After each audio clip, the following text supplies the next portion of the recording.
Good morning, guys. So, yesterday's read aloud, we learned about ponds and lakes. And ponds and lakes are bodies of water that are still and they are surrounded by land on all sides. And a pond can be very small, whereas a lake can be very, very big enough for huge ships to sail on them. We learned about some of the animals that live in ponds. We know that tadpoles and frogs live in ponds. They like the still water there.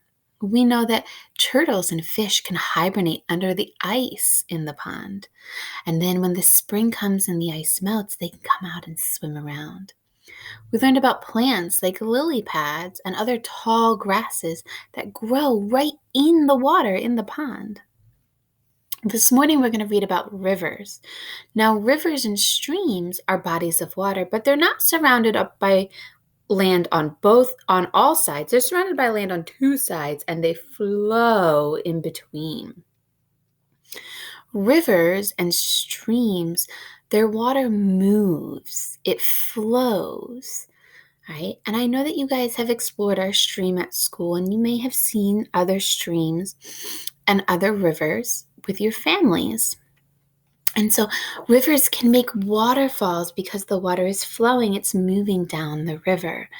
A pond and a lake, they can't make waterfalls because they just stay still in their little spot surrounded by land. Now, we're going to learn a little bit more today about what a river is and what sorts of animals can live in rivers, okay?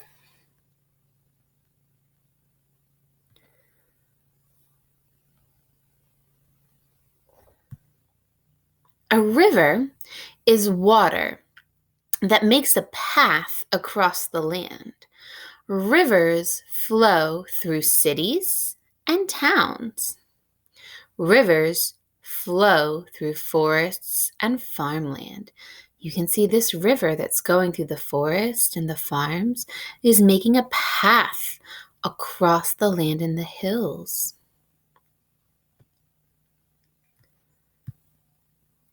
A river begins as a small stream. The place where a river begins is its source. The stream gets wider as it flows away from the source. A small stream runs into a bigger one.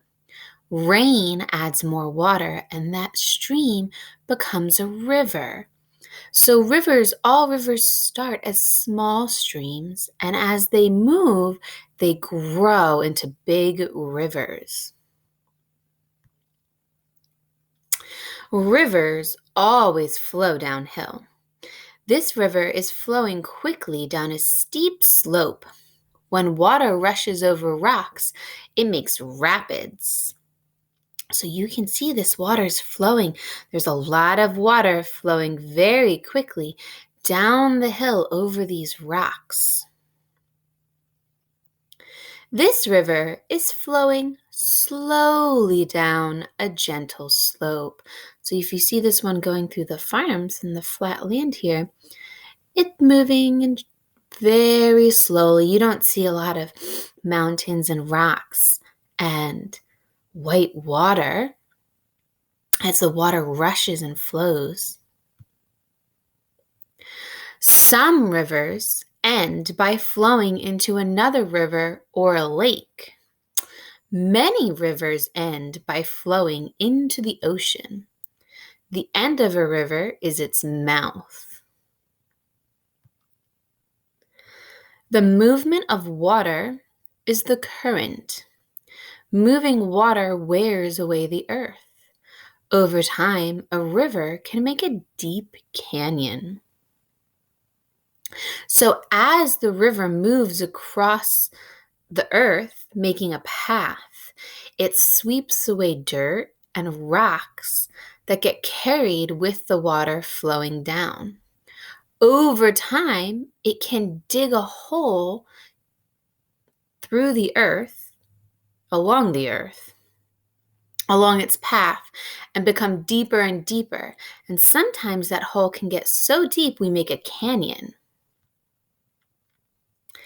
The land underneath the river is the riverbed.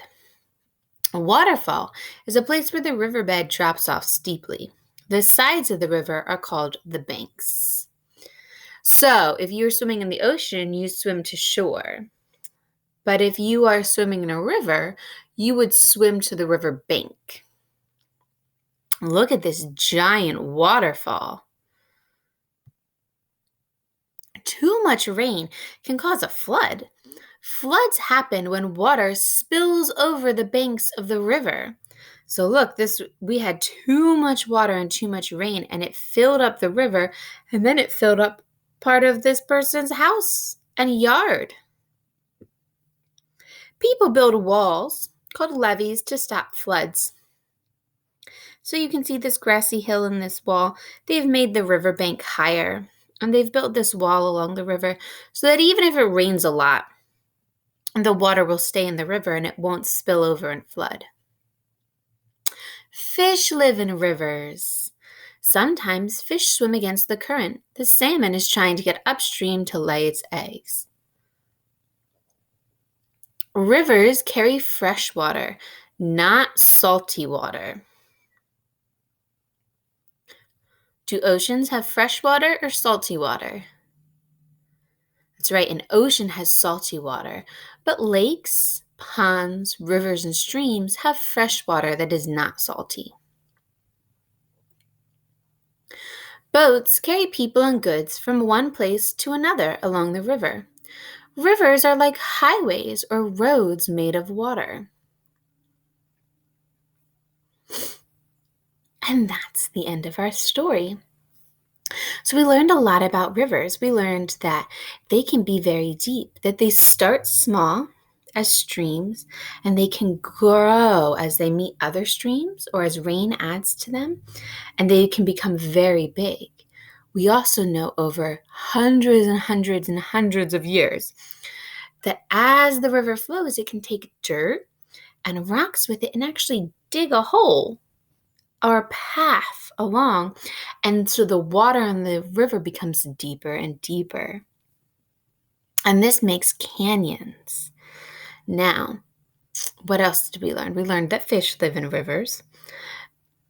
Some animals don't like living in rivers because the water moves too much. It moves too fast. So some animals prefer ponds or lakes because the water's still.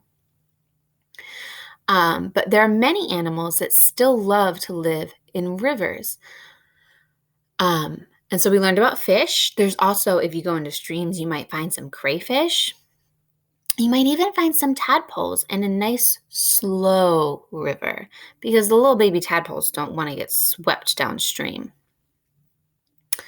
So I would challenge you guys today to explore some streams or rivers that might be in your backyard or nearby and see the difference. Can you feel the water moving a little bit? What happens if you put a leaf or a twig at one end? Can you watch the leaf or twig flow down along the river or the stream? Is it the same? Have you had a chance to explore any ponds? Is it the same as the ponds or a little bit different from the ponds, right? See if you can compare these two and what you can find that's the same in each stream or each pond and what might be a little bit different.